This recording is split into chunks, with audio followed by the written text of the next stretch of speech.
Yours truly had some of the same thoughts just minutes after App State put the finishing touches on that game. I thought this makes for a good video because this is just not working well at Texas A&M. Yeah. And 46,000 people agreed with me. At least that's how many views we got so far. So a lot of people watching this video.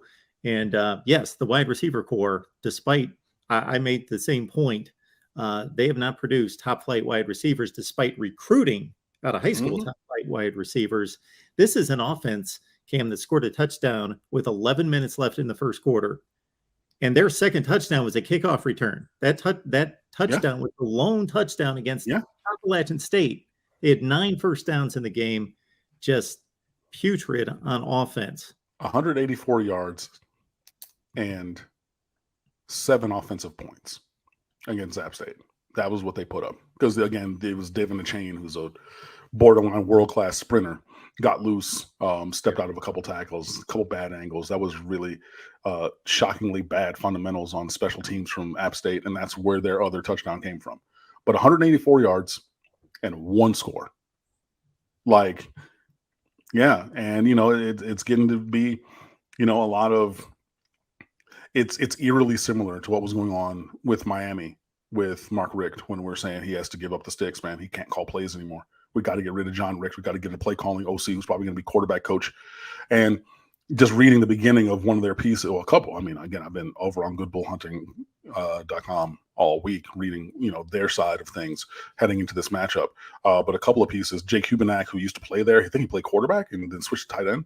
But he wrote a piece, another guy wrote a piece, and it was just like, yeah, man, it's just talking about, the tempo being so slow and there not being any motion. And then you're just waiting until 2 or 1 on the play clock to snap the ball. And they got these vanilla schemes and you're hoping that you got these elite athletes to make the regular play become extraordinary. But, you can scheme against that. And I was just like, yo, I wrote that about Mark Richt. Like, I wrote it pretty verbatim. And I'm not saying that they copied me because clearly they're evaluating their own thing, but it's just funny that, years later they're having a very similar conversation. I looked up a piece, I sent it over to the guy. But that was the one where I had the video of the 2 envelopes from Traffic where the guy talked to Michael Douglas's character and was like, basically taking over this job. The first time that you mess up or something, open the first envelope and it says, blame the previous guy. And the second time that you get in a situation you can't get yourself out of, open the envelope. And then it says, sit down and write 2 letters and put them in envelopes because you're about to be out of here. But all the other interior things, talking about the lack of variety, talking about the lack of tempo, talking about all these different kind of things, it's so eerily similar. So, like, I'm looking back into history a little bit for where Miami was on offense. If you're thinking in that 2018 season, that season that was back and forth with Malik Rozier and, N'Kosi Perry and just being just so sedentary, I won't even call it pedestrian. It was just ploddingly slow on offense. I mean, you're playing and then, you're going really slow and then you're being, you're not being bold in your, 3rd and 4th down decision making, and you're being super conservative there to partner with that and all different kind of things. And it was just, it's not great over there, and it's something worth watching. And to Kenson's point, yes, we do need to match. We need to come out with that energy. And that was a thing that I know Mr. Davis said with the Soldier Band from Patriot Land when he was at Miramar teaching next door to me, and a thing that I said to my choirs as well.